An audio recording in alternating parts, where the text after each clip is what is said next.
பெருமை சிறுமை அறிந்தபிரான் போல் அருமை எளிமை அறிந்தறிவாரா பொறுமையுள்ளாமை போல் உள்ளைந்தடக்கி இருமையும் கேட்டிருந்தார் உரையற்றே உரையற்ற பாலினுள்.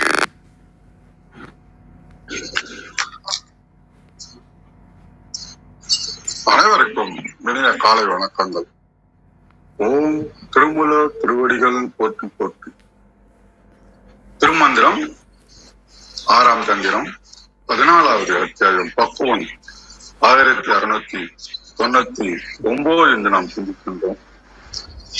சீராறு நாணத்தின் இச்சை செலசல வாராத காதல் குருபரன் பாலாக சாராத சாதக நான்குண்டன் பாலுற்றோன் ஆராயும் நானாந்த ஆமடி வைக்கவே.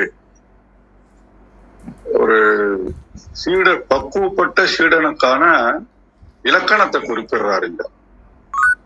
முதல் வரி பாத்தீங்கன்னா, சீராறு நாணத்தின் இச்சை செலசல அப்படின்னாக்கா கொஞ்சம் கொஞ்சமா இந்த மையல் வாழ்க்கையை நோக்கி போகிறோம். அப்ப இந்த நடைமுறை மாத வாழ்க்கையிலிருந்து மெய்ஞானத்தை நோக்கி நமக்கு விருப்பம் வர ஆரம்பிக்குது. அப்ப அதை நோக்கி செல்ல செல்ல உலகில் ஆசைகள் குறையும்.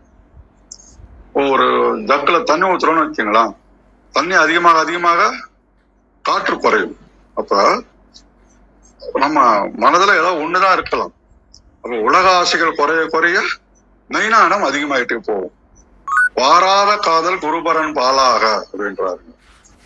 அப்ப இது குறைய குறைய இந்த நடைமுறை மாய வாழ்க்கைய புரிதல் அப்ப இறைவன் மீது நமக்கு ஒரு அன்பும் பக்தியும் வருதுன்னா, அப்ப ஒரு குருவின் மீது நமக்கு ஒரு பற்று ஏற்படும். அப்ப அந்த குருவை தெய்வமாக போட்டுக்குள்ள நிலை ஏற்படும். அப்ப எந்த அளவுக்கு பிறர் மீது நம்ம அன்பும் ஆசையும் வச்சிருந்தோமோ அது டிரான்ஸ்பர் ஆகும். அப்ப ஆகும்போது இந்த 4 விதமான விஷயங்கள் நமக்கு கிடைக்கும்ன்றாங்க. சாந்தி, காந்தி, உபாதன், தீட்சை அப்படின்றது. அந்த 4 தகுதிகள் வந்துரும். சாராத சாதகன் நான்குந்தன் பாலுற்றோன் அப்படின்றாரு. அந்த சாந்தின்னா பேரமைதி, அசைவற்று நிக்கிறது, அதுலயே நம்ம ஸ்டேபிளா இருக்கிறது. இப்படி ஒரு மரம் இருக்குது, மலை இருக்குது, பூமி இருக்குது, அசைவற்று இருக்கு. தாந்தி அப்படின்னா அடக்கம், மன அடக்கம், எண்ணங்களற்ற நிலை. எண்ணங்களை 0 கொண்டு வரணும். உபாதனைன்றது பவர், வினைகளை எரிக்கிறது. அந்த ஒரு தீட்சைன்றது குரு நினைச்சிட்டானா ஒரு நிமிஷத்துல உங்களுக்கு டிரான்ஸ்ஃபர் பண்ணிடுவார். இந்த 4ம் சேர்ந்துரும் அப்படின்றாங்க. இதுக்கு வேற மாதிரி சொல்லணும், விவேகம், எது நல்லது எது கெட்டதுன்றத அறிவு. அப்புறம் வைராக்கியம், சுற்றுமங்கள்ல போகாம இருக்கக்கூடிய ஒரு வைராக்கியம். சச்சக சம்பந்தி அப்படின்னா அமைதி, அடக்கமா இருக்கிறது. 6 குணங்களை சொல்றாங்க. முசுமுஷ்டுவம், பிறவிப்பினிலிருந்து விடுபடுவது என்ற தீவிர வேட்கை. அப்ப இது என்ன ஆயிடுது, ஆராயும் ஆனந்தமான அடி வைக்கவே, ஆம் அடி வைக்கவே. தீய பாட்டத்திலிருந்து ஹைட் வரைக்கும் நமக்கு அவனுடைய திருவடியை பார்க்கக்கூடிய தரிசனம் கிடைக்கணும் அப்படின்னாக்கா மேற்கண்ட தகுதிகள்லாம் இருந்து, மெய்ப்பொருளை ஆராயக்கூடிய தகுதியும் இருந்து, திருவடி கிடைக்கிறதுக்கு குரு தேவைப்படும் அப்படின்றாரு. அப்ப மெய்ஞானம் அடையணும்னாக்கா தீவிரமான தேடுதல் இருக்கணும், குரு பக்தி இருக்கணும், மன அடக்கம் இருக்கணும். இதுதான் இந்த பாடல்ல நமக்கு அதிகமா விவரிக்கிறாங்க. குரு தேடலுக்கு ஒரு சிறு கதை சொல்லலாம். குருகிட்ட 100கணக்கான மாணவர்கள் வேதாந்தம்பையில வந்தாங்க. ஒரு மாணவன் அவர்கிட்ட வந்தான், குருவே, நான் பல ஆண்டுகளா உங்ககிட்ட கல்வி கற்கிறேன், ஆனா எனக்கு இந்த தெய்வீக ஞானம் மட்டும் பிடிபடல அப்படின்றான். அவர் சிரிச்சுக்கிட்டே என்ன சொல்றாரு, ஒரு குளக்கரைக்கு கூட்டின்னு போறாரு. இந்த குளத்துல அடியில ஒரு பொற்காசு கிடைக்குது, கற்பனை பண்ணிக்கோ, அதனை எடுக்கணும், என்ன பண்ணுவேன் அப்படின்னாரு. அப்போ அவர் என்ன சொன்னாரு, எனக்கு அந்த காசு தேவை இருக்கணும், காசு மேல ஆசை வேணும், அப்பதான் எடுக்கணும்னு தோணும். ரெண்டாவது, அலைகளும் தண்ணியும் சேரும் அடங்கி தண்ணி தெளிவா இருக்கணும். மூணாவது, நீருக்குள்ள கையை விட்டு துணிச்சலும் நம்பிக்கையா எடுக்கணும். ஒண்ணு குரு அவனை தட்டி கொடுத்து சொன்னாரு, உன் மனதுல இருக்கும் நாணத்தின் மீதான அந்த ஆசைதான் நாணத்தின் இச்சை அப்படின்றார். எப்படி அந்த ஒரு பொற்காசு மேல ஆசை இருந்துச்சுன்னா, பொற்காசு மேல எடுக்கணும்னு ஆசை வரணும். ஏன்னா கற்பனையா தான் சொன்னாரு குரு, ஆசை வரணும். அப்படி அந்த ஆசை வந்துடுச்சுன்னா எந்த இடத்துல இருக்குன்னு கவனிக்கணும். அப்ப பொறுமையா இருக்கணும். சேரும் தண்ணியும் அடங்கி தெளிவார வரைக்கும் பொறுமையா இருக்கணும். அப்புறம் அதுக்குள்ள இறங்கி துணிச்சலா இறங்கி எடுக்கணும். இதுதான் உன் மனதில் இருக்கும் நாணத்தின் இச்சைன்றார். மற்ற உலக ஆசைகளை விட இது பெரிதாக இருக்கணும். குளத்து நீர் எப்படி தெளிவாக இருந்தா அது தெரியுமோ, அது போல உன் மனதுல கோபம், பொறாமை, சஞ்சலம் இல்லாமல் அமைதியாக இருந்தால் நாணம் உனக்கு தெரியும் அப்படின்றார். அப்போ உன் கையை பிடித்து காசை காட்டும் குருவாக கொடுக்கும் மரியாதை தான் வாராத காதல் அப்படின்றார். அப்ப இந்த மூன்றும் யாரிடம் சேருகின்றதோ அவனிடமே நாணத்தின் இருப்பிடம். அப்ப இச்சை சலசல அப்படின்னா தீவிரம், அந்த சீடனுடைய தீவிரம், மாணவனுடைய தீவிரம். குருபரன்பால் காதல் அப்படின்னா குருவின் மீது கொண்ட அசைக்க முடியாத நம்பிக்கை. சாதகம் நான்குன்னு சொல்லுகின்றது தெளிவான நீர், சுத்தமான மனதுக்கு சொல்றாரு. அடி வைக்கவே இவையெல்லாம் கூடி வரும்போது ஒருவன் ஞானப்பாதையில் அடி எடுத்து வைக்கின்றான். இதுக்கு லைஃப் கோச்சிங் சொல்லுவாங்க. நிறைய கோச்சிங் இருக்கிறாங்க. Wellness coaching, happiness coaching, life coaching அப்படின்னு இந்த காலத்துல நிறைய உணவுத்துக்கும் இருக்காங்க. அதுல நம்ம இன்னைக்கு சொல்ல போனோம்னா, நமக்கு வாழ்க்கையில இலக்கு நோக்கி தெளிவான விருப்பம் இருக்கும். அதான் நாணத்தின் இச்சை செலுத்தல். ஒரு அச்சீவ் பண்ண போறோம், ஒரு ஃபேக்டரி வைக்க போறோம், ஒரு ப்ரொமோஷன் ஹையர் லெவல் போக போறோம், டெடிகேஷன் பண்ண போறோம், இல்ல இறைவன் பால் நாற்றம் வர போகுது அப்படின்னா அதுல ஃபோக்கஸ் அண்ட் இன்டென்ஷன் இருக்கும்.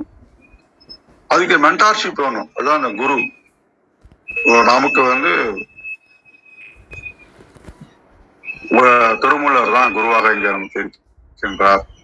அப்ப ஈடுபாட்டோட அகந்தியை விட்டு நல்ல மாணவனாக மாறணும்னா சூட்சமாக நிறைய கற்றுக் கொடுப்பாரு. அதுக்கடுத்து சாஃப்ட் ஸ்கில்ஸ் ஆஃப் லைஃப் அப்படின்னு தேவைப்படுது. இதான் அந்த 4 இது. டெக்னிக்கல் ஸ்கில், சாஃப்ட் ஸ்கில்னு வரும். லைஃப்ல நம்ம சக்சஸ் ஆகிறோம்னா சாஃப்ட் ஸ்கில் 75% இருக்கணும், டெக்னிக்கல் ஸ்கில் 25% இருந்தா போதும். ஆனா எல்லாரும் என்ன பண்றாங்கன்னா 75% டெக்னிக்கல் ஸ்கில் வச்சுக்கிட்டு 25% சாஃப்ட் ஸ்கில் வைக்கும் போது அவங்களால சக்சீட் ஆக முடியல. அப்ப இங்க கிரிட்டிக்கல் திங்கிங், வைராக்கியம், எமோஷனல் இன்டெலிஜென்ஸ், தீவிரமான ஆர்வம், செல்ஃப் ஆடிட்டு இதெல்லாம் இருந்தா அவன் ஒரு பக்குவப்பட்ட நிபுணனா மாற முடியும். அப்ப மெயினா அவனுக்கு பேஷன் தேவைப்படுது, டெடிகேஷன் டு த மென்டார் தேவைப்படுது, செல்ஃப் டிசிப்ளின் தேவைப்படுது, கிரிட்டிக்கல் அனாலிசிஸ் தேவைப்படுது. இப்படி இருந்தானா அவன் நாணியாக ஜொலிக்க முடியும் என்று கூறி தளத்தை கௌரியம்மாவிடம் படிக்கின்றேன். மிக்க நன்றி. நன்றிங்க. மிக அருமை. மிக்க நன்றிங்க. நிறைய விஷயம் சொன்னீங்க. நன்றி. அனைவருக்கும் அன்பு வணக்கம். ஓம் நந்தியம்பெருமான் திருவடி போற்றி. ஓம் திருமூலர் திருவடி போற்றி. ஓம் நம சிவாய. திருமந்திரம் 1699. சீராரும் ஞானத்தின் இச்சை செலச் செல்ல வாராத காதல் குருபரன் பாலாக சாராத சாதக 4 தன் பாலுற்றேன் ஆராயும் ஞானத்தனாமடி வைக்கவே. Translation. The craving for superior wisdom goes on increasing. The inexplicable love swells with the Guru, the Lord, one in whom inheres the unbiased 4 paths, and the deciphering wisdom is a fit one for Guru's grace. And the deciphering system is a fit one for Guru's grace அப்படின்னு கொடுத்துருக்காங்க. நான் இதில் புரிஞ்சுக்கிறது ஞானத்தால் அனைத்தும் கைகூடும் அப்படின்றது தான் நான் பார்க்குறேன். சீராரும் ஞானம், அது சாதாரண ஞானம் இல்லை, சீராரும் ஞானத்தினால அதில் ஆர்வம் செல்ல செல்ல அந்த இதில் நம்ம பயணிக்க சீரான ஞானம், சீர்மிகு ஞானம், சிறந்த ஞானம்னு எடுத்துக்கலாம். அது சிறந்த ஞானம்ன்றது எப்படி எடுத்துக்கலாம்னா, நமக்குள்ள திரும்பின ஞானம். உண்மையை நோக்கி திரும்பின ஞானம். ஏன்னா, இப்ப உலகத்துல வந்து ஞானம்ன்றது வந்து எப்படி இப்ப வந்து ஒரு விஷயத்த ஆராய்ச்சி பண்றாங்க, ஆராய்ந்து பார்க்குறாங்க அப்படின்னா, ஒரு டேட்டா வச்சு அனலைஸ் பண்ணுவாங்க. இப்ப 10 பேருக்கு இந்த பொருள் மருந்து குடுத்துருக்கோம். அது 9 பேருக்கு அது சரியாயிடுச்சுன்னா, அந்த ப்ராடக்ட் நல்ல ப்ராடக்ட்டு அப்படின்னு டிசைட் பண்ணுவாங்க. ஒரு அந்த மாதிரி ஒரு டேட்டா வச்சு அவங்க வந்து ஆராய்ஞ்சு பார்ப்பாங்க இல்லையா? ஒரு பொருள் ஆராய்ஞ்சு பார்க்குறதா சரி, அது எத்தன பேருக்குன்றத ஆராய்ஞ்சு பார்க்குறது. ஆனா, இங்க சிறந்த ஆராய்ந்து பார்க்குற ஒரு விஷயம் எதுன்னா, நமக்குள்ள ஆராய்ந்து பார்க்குறது. இது நம்ம மத்தவங்கள கம்பேர் பண்ணி நம்ம பார்க்க முடியாது. இப்ப ஒரு 1000 பேரு வந்து யோகம் செஞ்சு இறைவன அடைஞ்சிருக்காங்க அப்படின்னு இருக்கு அப்படின்னா, நம்மளும் அத செஞ்சா அடைஞ்சிரலாமான்னா, இல்ல. நமக்கானது என்னன்னு நமக்குள்ள திரும்பி, நமக்குள்ள என்ன இருக்கு? நம்ம எத நோக்கி போகணும்? நமக்கு எந்த சக்கரம் சரியா வேலை செய்யுது? எது சரியா வேலை செய்யல? எங்க பிளாக் ஆயிருக்குது? நான்ன்றது யாரு? அ நமக்குள்ள எனர்ஜி எப்படி வேலை செய்யுது? நம்ம எண்ணங்கள்லாம் எத நோக்கி இருக்கு? நான் பிரபஞ்சத்துக்கு நான் என்ன பேசிக்கிட்டு இருக்கிறேன்? இப்படி எனக்குள்ள திரும்பி என்ன நான் ஆராய்ச்சி செய்றது இல்லையா? தன்னை அறிதலுக்கான ஆராய்ச்சி. அதனால தான் இது அ இப்ப திருமூலரும் அவர் அனுபவத்த சொல்றாங்க. அவங்களோட அனுபவத்த சொல்றாங்க. இப்ப நம்ம பேசுறவங்களும் ஐயா அவங்களோட அனுபவத்த சொல்றாங்க. நான் எனக்கு தெரிஞ்சத சொல்லிட்டு இருக்கேன். இப்படி அவங்கவங்க அவங்கவங்களுக்கு புரிஞ்சத, தெரிஞ்சத தான் சொல்ல முடியுமே தவிர, யாராலயும் இன்னொருத்தவங்களுக்குள்ள என்ன இருக்குன்ற அந்த இறைவன் எப்படி இருக்கிறாரு, அவங்களுக்குள்ள இருக்கிறது என்னன்னு உள்ள போய் பார்க்கணும். அது அவங்கவங்களால தான் முடியும். அப்படி ஒருத்தர் திரும்பி அந்த ஞானத்தின்படி ஆர்வமோட ஒ அந்த ஆர்வத்துல உள்ள செல்ல செல்ல செல்ல, அந்த மாரி திரும்பி நமக்கானது எது? அப்படின்றத நம்ம பார்த்து நம்ம தெரிஞ்சுக்கணும். ஏன்னா ஒவ்வொருத்தருக்கும் ஒண்ணொண்ணு இருக்கு. இப்ப 100 வயசு ஒருத்தர் வாழ்றாரு அப்படின்னா, அவர் வாக்கிங்கே போகல, ஒரு எக்சர்சைஸும் பண்ணல அப்படின்னு சொல்றாங்கன்னு வச்சுக்கோங்களேன். ஒரு 10 பேர் அப்படிதான் இருக்காங்க அப்படின்னா, அப்ப நம்மலாம் வந்து உடம்ப அசைக்கவே தேவையில்லையா? அப்படின்னா, அவங்களுக்கு அந்த ஃபயர் எனர்ஜி நல்லா இருந்திருக்கும். அவங்களுக்கு அந்த மணிப்பூரக சக்கரம் பயங்கரமா நல்லா இருந்திருக்கும். அவங்களுக்கு அது தேவையில்லன்னு இருந்திருக்கும்.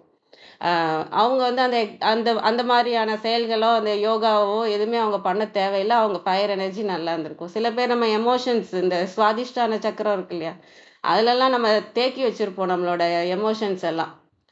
ஒரு கவலை இருந்திருக்கும். அத போக விடாம அப்படியே சேர்த்து வச்சிருப்போம். ஒரு கோவம் வந்திருக்கும். அதையும் போக விடாம அப்படியே சேர்த்து வச்சிருப்போம். எல்லாத்தையும் அடக்கி அடக்கி வச்சிருப்போம். இப்ப தண்ணி தேங்குனாலே என்ன ஆகும்? அது சாக்கடை ஆகும். அப்புறம் நாறும். அந்த மாரி பிரச்சனை வரும். அதுதான் நம்ம உடம்புல இருக்க வலி, வேதனை, நோய்கள் எல்லாமே.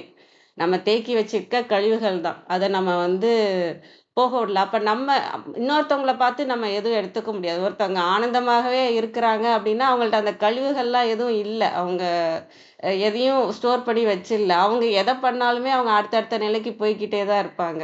இன்னொருத்தவங்கள பார்த்து நம்ம யோசிக்கவே முடியாது. நமக்குள்ள இருக்கிற பிரச்சனை என்ன? நம்ம எத இன்னும் பிடிச்சுக்கிட்டு இருக்கோம்? எந்த ஆணவத்துல இருக்கிறோம்? நம்மகிட்ட எந்த இது கழிவுகளாக இன்னும் இருக்கு? நம்ம உடம்புல எங்க வலி இருக்கு? எந்த சக்கரம் பிரச்சனையில இருக்கு? இ அப்படின்னு சொல்லி நமக்குள்ள ஆராயிறது. உலகியல்ல ஆராயிறது வந்து அந்த பொருள வச்சு ஆராய்வோம். இது எப்படி ஒர்க் ஆகும்? அவங்க எப்படி இத யோசிக்கிறாங்கன்னு. ஆனா, நமக்குள்ள திரும்பி யோசிக்கும்போது, இதெல்லாம் யோசிக்கிறது யாரு? அப்படின்னு நமக்குள்ளே நான் என்ற விஷயத்த நம்ம ஆராய்ஞ்சு, அதுக்கு தடையா இருக்கிற இந்த மனம், உடல் மலங்கள வந்துலாம் சரி செஞ்சா, நம்ம அந்த நான் என்ற இடத்துக்கு போக முடியும்.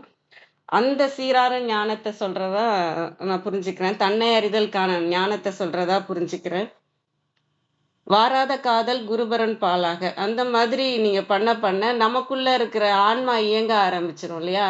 ஆன்மா இயங்க ஆரம்பிச்சுருச்சுன்னா, நமக்கு தெரியும். இது நம்ம மனமும், உடலும் பண்ற வேலையெல்லாம் இல்ல இது. இது இறைவனோட செயல் தான். அப்படின்றது புரிய வந்து, அந்த இறைவன் மேல இருக்கிற பக்தியும் நமக்கு வந்து அதிகமாயிட்டே வரும்.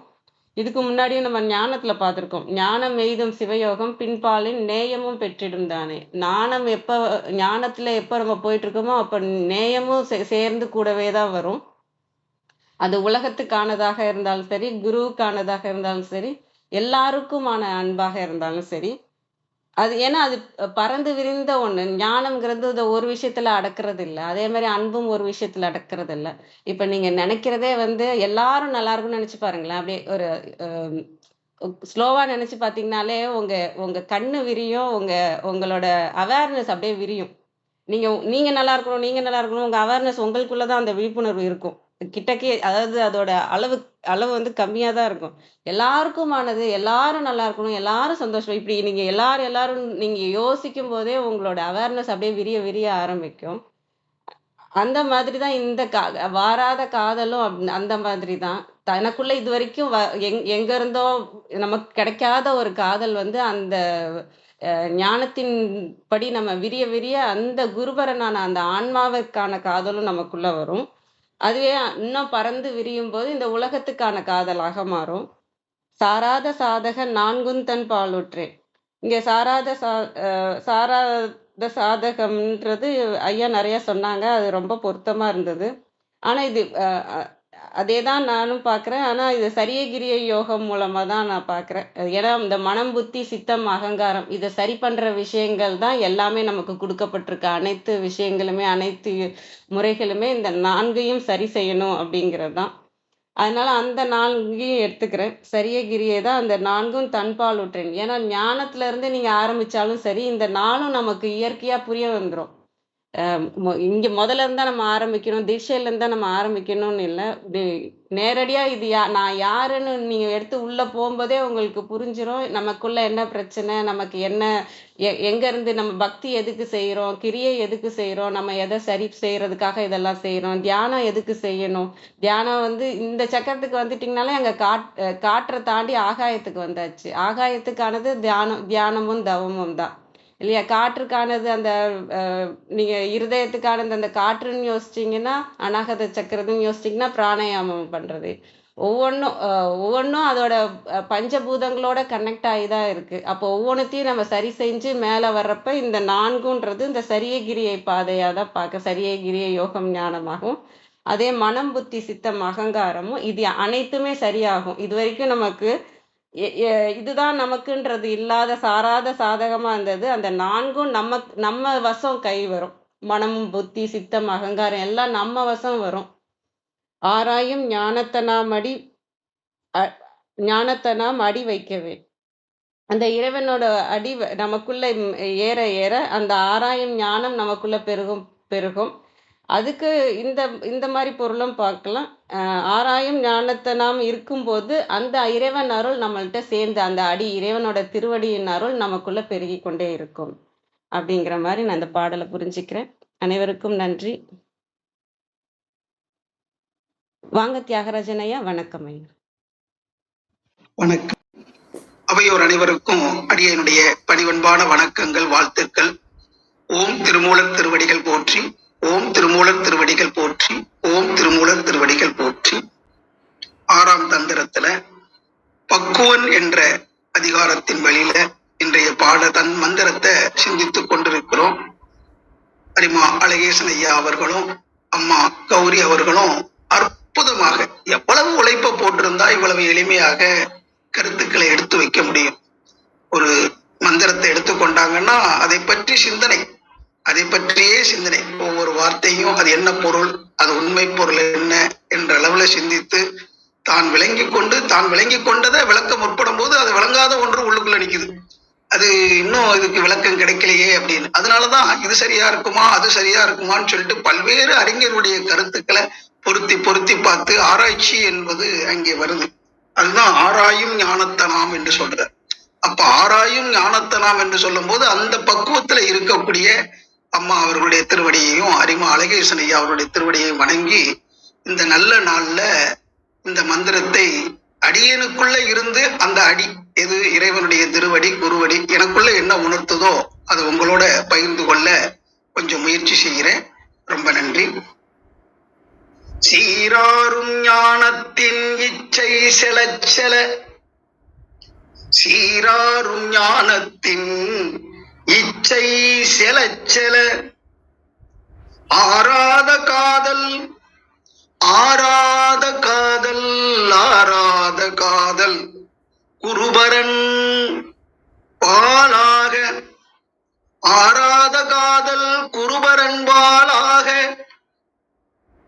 சாராத சாதகம் நான்கும் தன்பால் உற்றோன், சாராத சாதகம் நான்கும் தன்பால் உற்றோன், சாராத சாதகம் நான்கும் தன்பால் உற்றோன், ஆராயும் ஞானத்தனாம் ஆராயும் ஞானத்தனாம் ஆராயும் ஞானத்தனாம் அடி வைக்கவே ஆராயும் ஞானத்தனாம் அடி வைக்கவே சீராரும் ஞானத்தின் இச்சை செலச்செல ஆராத காதல் குருபரன் பாலாக சாராத சாதகம் நான்கும் தன் பாலுற்றோர் ஆராயும் ஞானத்தனாம் அடி வைக்கவே ஆராயும் ஞானத்தனாம் அடி வைக்கவே. திருவடி சரணம் குருவடி சரணம் திருவடி சரணம் குருவடி சரணம். குருவடி பணிந்தால் திருவடி நமக்குள்ளாக தானாகவே வரும். எப்பொழுதும் அடி வைக்க வேண்டும். இறைவனுடைய திருவடியை சரணம் என்று அடைய வேண்டும். இறைவன் வேறு குரு வேறு அல்ல. இறைவனே குருவாக வந்திருக்கிறான். அதனாலதான் அவனை குருபரன் என்று சொல்கிறார். குரு வேறு பரன் வேறு அல்ல. இறைவனே நமக்கு குருவாக வந்திருக்கிறான். அப்படிப்பட்ட குருவை பணிய வேண்டும். அவர் மேல் அந்த அன்பு, ஆறாத அந்த அன்பு கொடுத்து கொண்டே இருக்கணும். ஏன்னா வற்றாய் இருப்பாக அந்த அன்பு ஊட்டெடுத்து கொண்டே இருக்கிறது. அந்த ஊற்றினால் கண்ணீரை சொல்வாரு, கண்ணீர் மல்கி காதலால் கசிந்து உருகி என்றுவார். அந்த அன்பு, உருகக்கூடிய அன்பு, அந்த மெய் அன்பு, உண்மையை உணர்ந்து அந்த தெளிவு பெற வேண்டும் என்று அந்த குருவின் பால் வைத்த அன்புல தன்னையே கரைஞ்சு வாங்கிய கரைந்த இடத்துல குருவும் நாமும் ஒன்றாகி விடக்கூடிய அளவுக்கு கரைதல் என்பது வேண்டும். அப்ப அந்த அளவுக்கு குருபரன்பால் நம்மளுடைய அன்பு மேலோங்க வேண்டும். அந்த அன்பும் அடைய வேண்டும் என்ற அந்த ஆசையும் இச்சையும் கலக்குது. அங்கே அந்த இச்சை குருபரன்பால் செலத்தான் அந்த இச்சையும் அந்த அன்பும் கலக்கும் போதுதான் அது காதல் என்ற வார்த்தையில நமக்கு குறியிடுறாங்க. காதல் என்றால் அங்கே ஆசையும் இருக்குது, அதாவது இச்சை என்ற ஆசையும் இருக்குது, அதோட அன்பும் கலந்திருக்கிறது. அப்ப அந்த அன்பும் ஆசையும் கலந்த நிலையில குருவர்களால நம்ம ஆழ்ந்து அவரோட கலக்கும் போது அவர் என்ன சொன்னாலும் என்ன செஞ்சாலும் அதை அப்படியே சிரமேற்கொண்டு அதை அப்படியே கடைபிடிப்பது. அதாவது கற்றல், கேட்டல், சிந்தித்தல், தெளிதல் என்ற அளவுல இன்னும் சொல்ல போனா நம்ம அடிக்கடி சொல்லுவோம், கேட்டல், சிந்தித்தல், தெளிதல், உணர்தல் என்று. அந்த உணர்வு நிலைக்கு வர்ற வரைக்கும் இந்த கேட்கணும், கேட்கிறத சிந்திக்கணும், சிந்தித்து தெளிவடையணும், தெளிவடைந்த பிறகு அதுவாகவே தன்மாற்றம், அதுவாகவே குரு என்ன சொன்னாரோ அந்த உண்மையை உணர்ந்து அந்த உணர்வு நிலையில அவரோடு கலந்தே இருக்க வேண்டும். சாதகம் என்று சொன்னா இப்ப ஒரு பாடலை, இப்ப உதாரணத்துக்கு இந்த மந்திரத்தையே சொல்லுவோமே, முதல்ல நம்ம கேட்கிறோம், கேட்டு அடுத்து என்ன பண்றோம், சிந்திக்கிறோம். இது என்ன பொருள் பொதிந்தது என்ற அளவுல சிந்திக்கிறோம். சிந்திக்கும் போது அண்டர்ஸ்டாண்டிங் என்ற அளவுல நமக்கு ஒரு தெளிவு கிடைக்கும் மனதுக்குள்ள. ஓ, இதைத்தான் சொல்றாங்களோ, இதைத்தான் இப்படி சொல்றாங்களோ அப்படின்னு அந்த ஆராய்ச்சியோடு கூடிய அந்த சிந்தனையில நமக்கு ஒரு தெளிவு கிடைக்கும், ஒரு முடிவு கிடைக்கும். அந்த முடிவு என்னவாக இருக்கும், அது வார்த்தைகளால சொல்லி விளங்க வைக்க முடியாது. அது நமக்குள்ள ஒரு உணர்வாக கிடைக்கும். அது அதுவானால் அதுவே சொல்லுங்க மாதிரி அந்த மெய்ப்பொருளோடு உணர்த்தி விடும், அதோட கலக்க வச்சிடும். அது கலக்கும் போது அங்கே வார்த்தைகள் அற்று போயிடும். அந்த வார்த்தைகளே தேவைப்படாது. அங்கே அது டைரக்டா அந்த உணர்வு மட்டும்தான் மேலோங்கி இருக்கும். இப்ப சூரியன் அப்படின்ற ஒரு பொருளை மையப்படுத்தி பல வார்த்தைகள் சொன்னாலும் சூரியனை பார்க்காத வரைக்கும் அது வார்த்தைகளை தான் நம்ம பிடிச்சுக்கிட்டு இருப்போம். ஆனா சூரியனை பார்த்துட்டா அந்த சூரியன்றவரு அப்படியே ஜெகதுன்னு சொதிப்பாரு. அவர் அப்படியே அந்த ஆரஞ்சு நிறமான ஒரு தன்மையில இருப்பாரு. 7 குதிரைகள் பூட்டிய வண்டியில சாரட்டுல வருவாரு. இப்படின்னு குழந்தைகளுக்கு நம்ம கதையை சொல்லிவிட்டு நிஜமாவே சூரியனை காட்டினா இது சூரியன் கிடையாது, அவர் 7 குதிரையை பூட்டிக்கிட்டு வருவாரு, இவரா சூரியனை நான் நம்ப மாட்டேன் அப்படின்றோம். ஏன்னா கதைகள்ல மயங்கி போயிட்டோம்னா உண்மையை உணர முடியாமலும் போயிடும். சில நேரத்துல கதைகள்ல சிக்கி கொண்ட மனசு அந்த உண்மையை உணர முடியாம போயிடும். அதனால உண்மையை உணர்த்திட்டா அதை சொல்றதுக்கு பல கதைகள் சொல்லிக்கலாம், அறியறதுக்கு ஒரு ஆர்வத்தை ஊட்டுறதுக்கு சொல்லிக்கலாம்.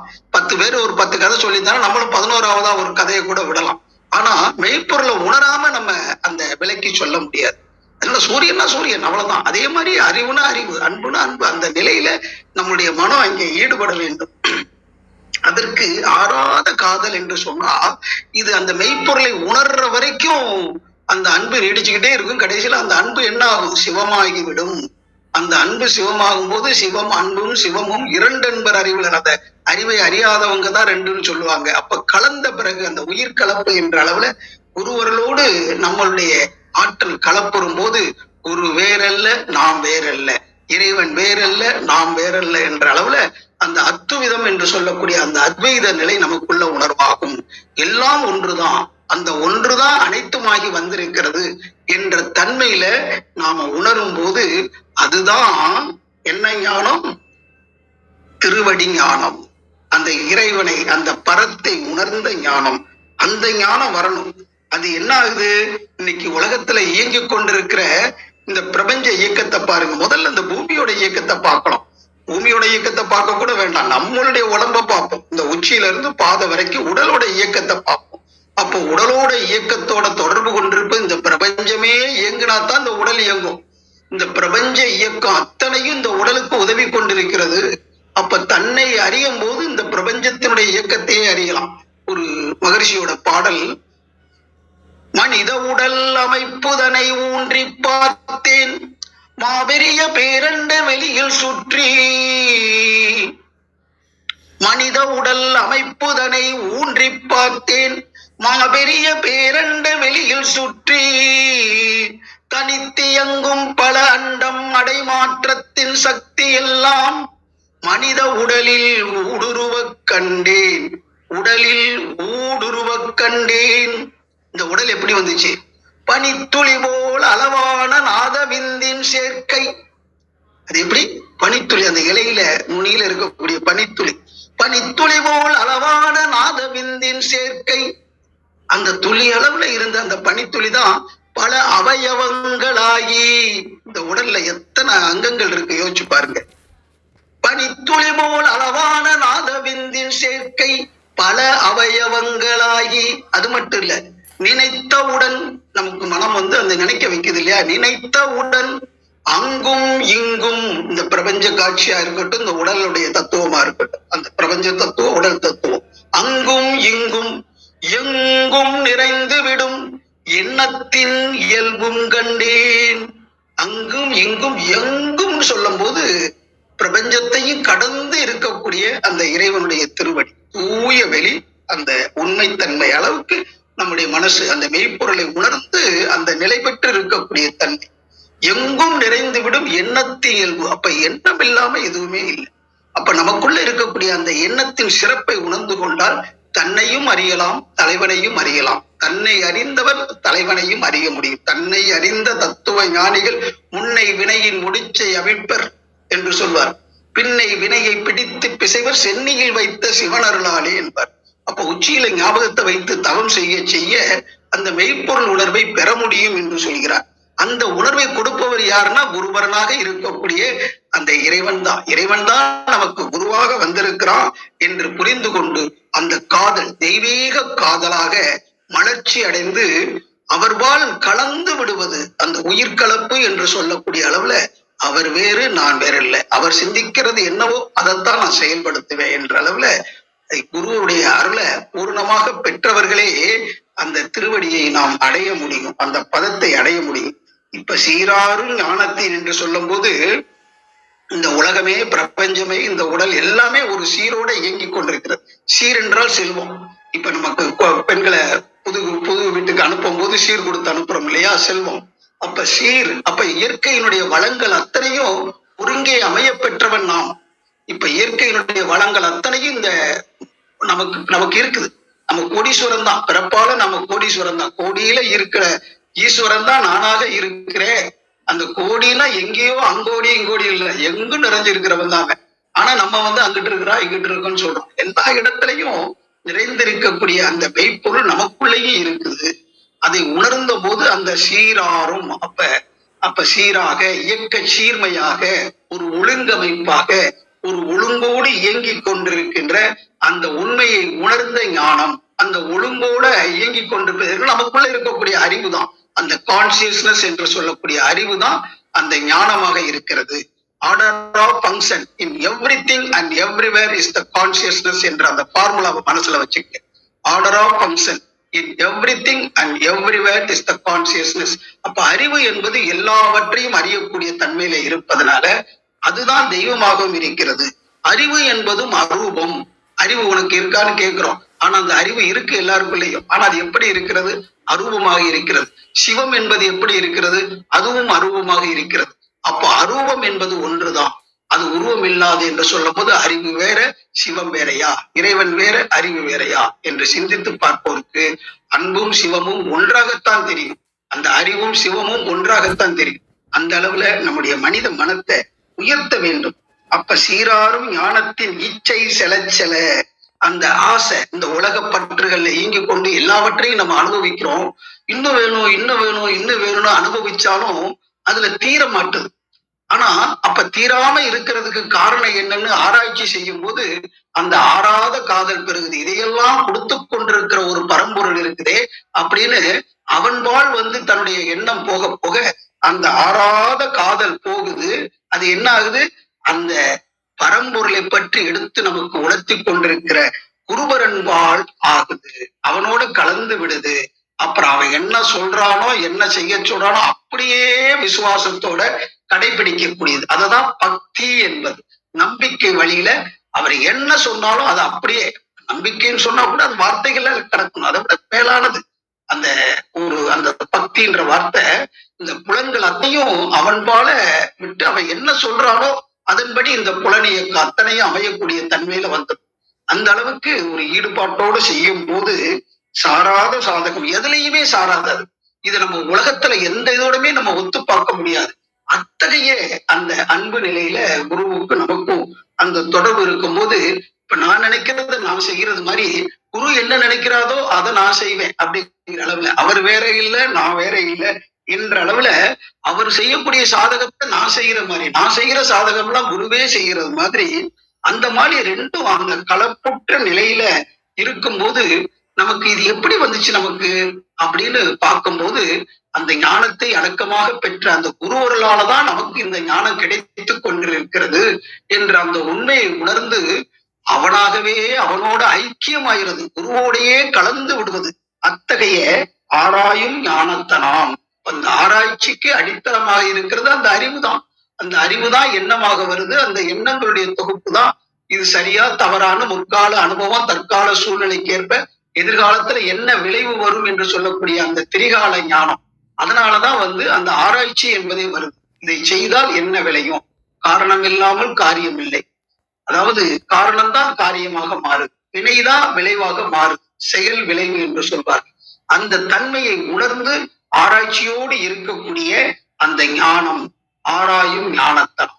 இது எப்படி வருது அப்படின்னா, நமக்குள்ள இருக்கக்கூடிய இறைவனுடைய அடி திருவடி அறிவின்பால் நம்முடைய மனதை செலுத்த செலுத்த அந்த அறிவும் மனமும் வேறு வேறு அல்ல, மனமே அறிவாக இருக்கிறது. அந்த அறிவே மனமாக இந்த புலன்கள் மூலமாக செயல்பட்டு எல்லாவற்றையும் அறிகிறது. அத்தகைய அறிவை, ஆற்றலை, அந்த பேரின்பம் தரக்கூடிய அந்த பரம்பொருளை உணர்ந்த குருபரன்பால் நம்முடைய மனதை வைத்து வாழ்வாங்கு வாழ்வோம். இத்தகைய இன்பத்தை அளித்துக் கொண்டிருக்கின்ற குருவர்களுக்கும் திருவர்களுக்கும் இந்த அவையோருக்கும் பணிவன்பான நன்றிகளும் வணக்கங்களும் வாழ்த்துக்களும். மிக்க மகிழ்ச்சி, நிறைவு. நன்றி நன்றி நன்றி. திருமூலர் திருவடிகள் சரணம் சரணம் சரணம். நன்றி. பொறுத்து கொள்ளணும், கொஞ்சம் உணர்ச்சி நிலையில பேசிட்டேன்னு நினைக்கிறேன். உணர்வு நிலையில பேசலாம், உணர்ச்சி நிலையில பேசலாம், எனக்கே புரியல. பேரன்பு நிலையில பேசியிருக்கேன்னு நினைக்கிறேன். நன்றி, வாழ்த்துக்கள். நன்றிங்க ஐயா, நன்றி, மிக்க நன்றி. மிக அருமை ஐயா. உணர்வு நிலையாகவும் இருந்தது, உணர்ச்சி நிலையாகவும் இருந்தது, ரொம்ப நல்லா இருந்ததுங்க ஐயா. மிக்க நன்றி. வாங்க விந்தியாம்மா. வணக்கம் அம்மா. அனைவருக்கும் வணக்கம். ஓம் சிவசக்தி போற்றி, ஓம் திருமூலரே போற்றி. 1699வது திருமந்திரம். ஆராத காதல் அருள் ஞானம் தேடல். திருமந்திரம். சீர் ஆறு ஞானத்தின் இச்சை செல ஆராத காதல் குருபரன் பாலாக சாராத சாதக நான்கும் தன்பால் உற்றோன் ஆராயும் ஞானத்தனாம் அடி வைக்கவே. அருமையான திருமந்திரம்.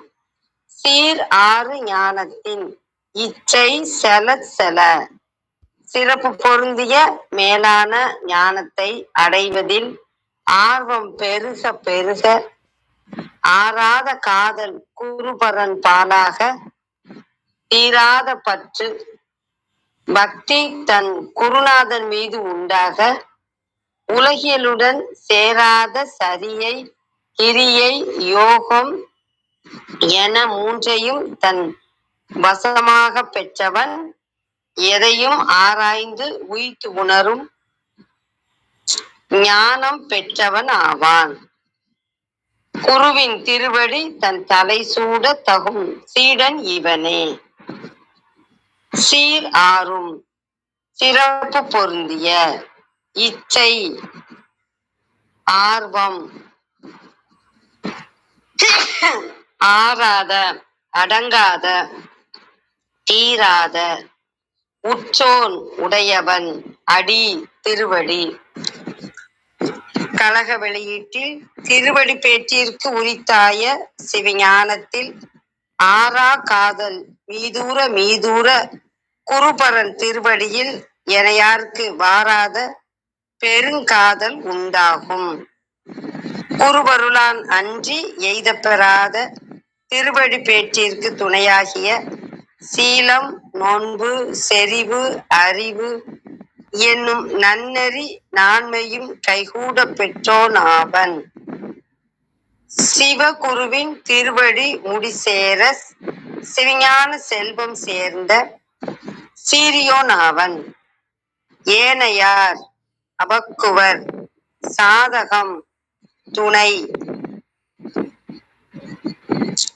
மாறாத காதல் அபக்குவர்க்கு வாராத அன்பு குருபரன் பாலாக குருவினிடத்து உண்டாக சாதக நான்கும் சரியையாதி நான்கும் அடி வைக்க குருவானவர் திருவடி தீக்கை செய்து உபதேசிக்க. அனைவருக்கும் நன்றி வணக்கம். சிவ சிவ.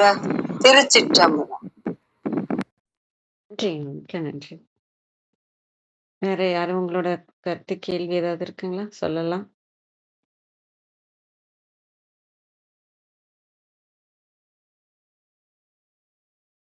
நிறைவு செஞ்சுக்கலாங்களா? அனைவருக்கும் நன்றி. இன்று எங்களுடன் இணைந்த அனைத்து உள்ளங்களுக்கும் எங்களது மனமார்ந்த நன்றிகள். மீண்டும் நாளை காலை 6:30 மணிக்கு சந்திப்போம். தலம் நிறைவு பெறுகிறது. திருமூலர் திருவடிகள் சரணம் சரணம். திருமூலர் திருவடிகள் சரணம் சரணம். திருமூலர் திருவடிகள் சரணம் சரணம். அனைவருக்கும் நன்றி. ஓம் நம சிவாய.